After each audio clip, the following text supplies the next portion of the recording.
सुप्रभात विद्यार्थी मित्रांनो, आज आपण पद्य विभागाला सुरुवात करणार आहोत. पद्य विभागामध्ये नितीन देशमुख या कवीने लिहिलेली जी कविता आहे, कविता क्रमांक 11, जीवन गाणे, याचा आज आपण अभ्यास करणार आहोत. नितीन देशमुख यांच्याबद्दल आपण जर परिचय करायचा पाहिला तर नितीन देशमुख हे विदर्भात राहणारे अतिशय प्रसिद्ध असे कवी आणि लेखक आहेत. त्यांनी जेवढ्या काही कविता लेखन केले, काव्य लेखन केले, त्या सगळ्या कवितांचा जर अभ्यास केला तर निसर्गावरच असलेल्या तुम्हाला दिसून येईल. निसर्गामध्ये आपल्याला अनेक गोष्टी शिकायला मिळतात, अनेक मूल्य आपल्याला त्याच्यातून जाणून घ्यायला शिकतात. त्याचबरोबर निसर्ग आपल्यावरती संस्कार करत असतो. ह्या मूल्य, शिकवण आणि संस्कार ह्या 3 गोष्टीच्या भोवतीच त्यांच्या कविता निसर्गावर आधारित असलेल्या आपल्याला दिसून येतात. आता जीवन गाणे ही कविता तुम्हाला अभ्यासाला दिलेली आहे. ती कविता किशोर ह्या मासिकातून घेतलेली आहे. म्हणजे किशोर ह्या मासिकामध्ये ती 2009 प्रसिद्ध झाली होती आणि त्या मासिकातून तुम्हाला ही अभ्यासाला घेतलेली आहे. असे हे नितीन देशमुख यांचा जन्म 1974 साली झालेला आहे. आता कवितेमधून नक्की काय शिकायचे पहा. तर तुमच्या ह्या वयोगटाला आज जाणीव झाली की निसर्ग जर आपण पाहिला, झाडं, फुलं, पाणी, पक्षी हे सगळे काय करत असतात, आपल्याला एक नवीन संस्कार शिकवत असतात. आता कोणकोणते संस्कार शिकवतात ते आपल्याला कवितेमध्ये प्रत्येक कडव्यामधून आपल्याला त्यांनी दाखवून दिलेले आहे. पहा, ते आपण कडव्याद्वारे स्पष्टीकरण करता करता त्याचा अभ्यास करूया. पहिल्याच कडव्यात कवी काय म्हणतात पहा.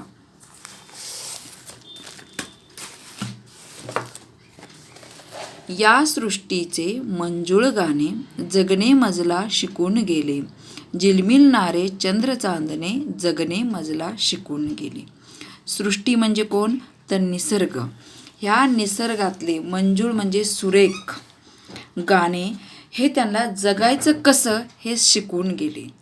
आणि झिलमिलणारे म्हणजे चमचमणारे आकाशातले चंद्र आणि चांदणे हे सुद्धा त्यांना जगायचं कसं हे शिकून गेले. म्हणजे काय पहा, तर ह्यामध्ये कवीला असं म्हणायचं आहे की पानांचा, फुलांचा, पक्ष्यांचा जो काही आवाज निसर्गातला येतो त्या आवाजातून एक वेगळं संगीत तयार होतं आणि ते संगीत कसं असतं, मधुर असतं.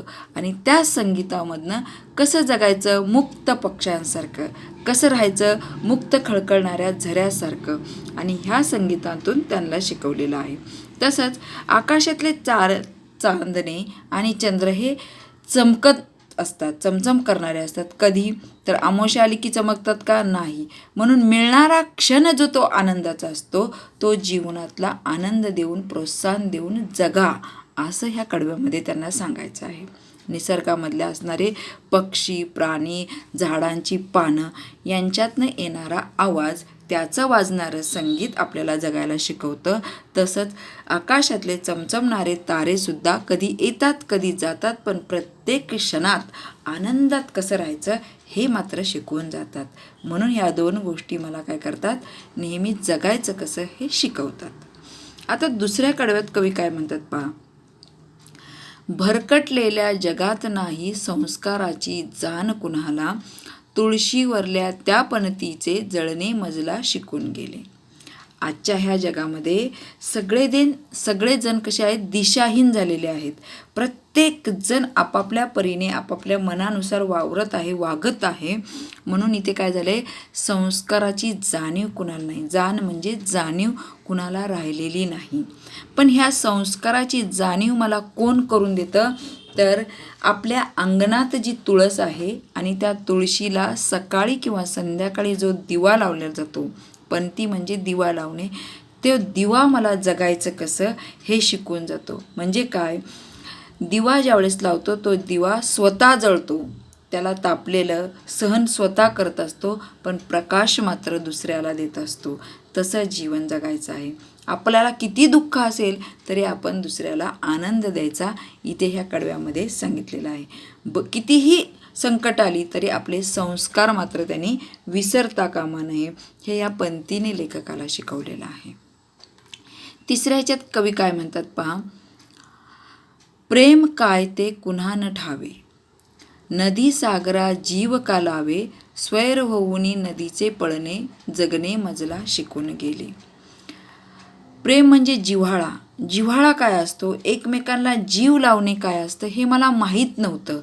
पण ज्यावेळेस मी नदीकडे पाहिलं त्यावेळेस मला कळलं की प्रेम नक्की काय असतं, जिव्हाळा नक्की काय असतो. की नदी सागराकडे का, स्वैर म्हणजे काय, स्वच्छंद, मनाला वाटेल तशी ती पळत राहते त्या सागराला भेटण्यासाठी.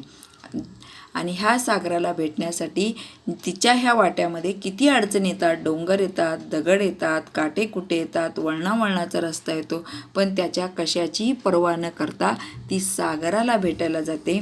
आणि हे असंच स्वच्छंद आपल्या माणसावर, आपल्या आईवडिलांवरती, बहीण भावावरती किंवा समोरच्याच्या जाणीवेवरती प्रेम करावं, जिव्हाळा करावा असं ह्या नदीने लेखकाला शिकवलेलं आहे, नदीने कवीला शिकवलेलं आहे. आणि ती स्वैर म्हणजे स्वच्छंद पळत राहते हे ते कवी आपल्याला सांगतात. म्हणजेच काय, प्रेम करावं तर नदीसारखं. येणाऱ्या अडचणी आहेत भरपूर, पण आपल्या माणसावरती कधीही आपला जिव्हाळा, माया कमी होऊ देऊ नये असं इथे कवीला सांगायचं आहे. पुढे पहा, बुलंद तरीही असे हौसले, पिलांसाठी किती सोचले, चिवचिवणाऱ्या चोचीमधले दाणे मजला शिकून गेले. आपले आई वडील आपल्या मुलांना, मुलांच्या इच्छा, आकांक्षा किंवा त्याच्या शिक्षणासाठी अनेक कष्ट करत असतात. म्हणून इथे पिलांसाठी. बुलंद म्हणजे काय, तुमच्या असणाऱ्या ज्या इच्छा आहेत, प्रचंड कष्ट करून कितीही त्रास झाला तरी त्या त्रास सहन करून आपल्या पिलांसाठी खटपट करून त्यांच्या इच्छा, भूक, त्यांचा सगळ्या काही आकांक्षा पूर्ण करण्याची जी धडपड आईवडिलांची असते, ती धडपड या चिमणीच्या चोचीमधनं, तिने आणलेल्या दाणेमधनं सांगितलेले आहे. हौसले म्हणजे काय, तर हौसला म्हणजेच तुम्हाला सांगण्यात येतो निर्धार, ठाम विश्वास, तुमचा विश्वास. की बुलंद म्हणजे काय, पक्का.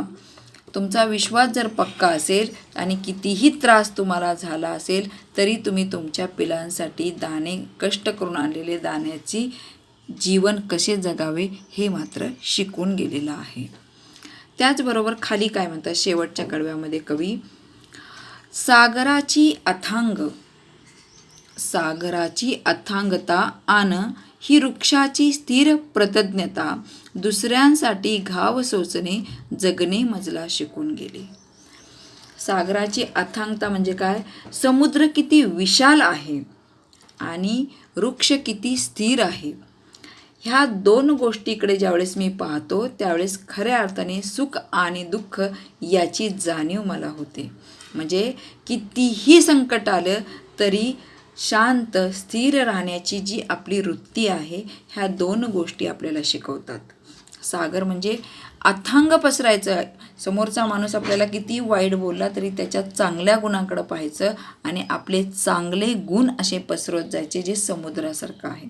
आणि कितीही संकट आली तर वृक्षासारखं स्थिर म्हणजे एकाच मुळाला पकडून एकाच जागी ठाम राहायचं. ह्या दोन गोष्टी आपल्याला जगायचं कसं शिकवून जातात.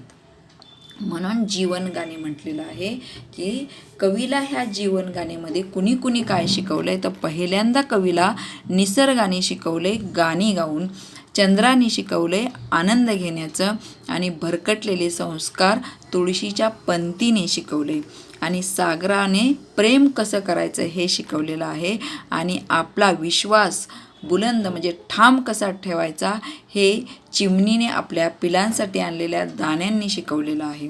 आणि वृक्ष आणि सागर आपल्या जीवनामध्ये येणाऱ्या संकटासाठी स्थिर कसं राहायचं हे त्यांना शिकवून गेलेलं आहे. म्हणजेच ही कविता तुमची इथे पूर्ण होते. जीवनगाणी. तुम्हाला यामध्ये काय अडचण असेल तर तुम्ही ऑनलाईनमध्ये विचारू शकता.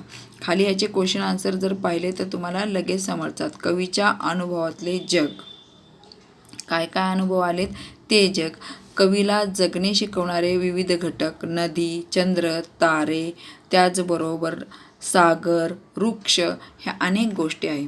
कवीला जगणे शिकवणारे घटक आणि ह्या घटकापासून कवी काय शिकले. चंद्र तारे म्हणजेच चमचमणारे, तसाच आनंद घेणे. पंथी स्वतः जळून दुसऱ्याला प्रकाश देणे. नदी प्रेम कसं करावं नदीसारखं हे शिकवतं आहे. पक्षी आपल्या किती कष्ट झाले तरी आपल्या पिलांसाठी दाणे कसे घेऊन येतात याची जाणीव, आणि सागर वृक्ष म्हणजेच अथांग आणि स्थिरता शिकवतात. ह्या गोष्टी आपल्याला ह्यामधनं शिकायला मिळतात. तरीही काही अडचण आली तरी तुम्ही ऑनलाईनमध्ये विचारू शकता. धन्यवाद.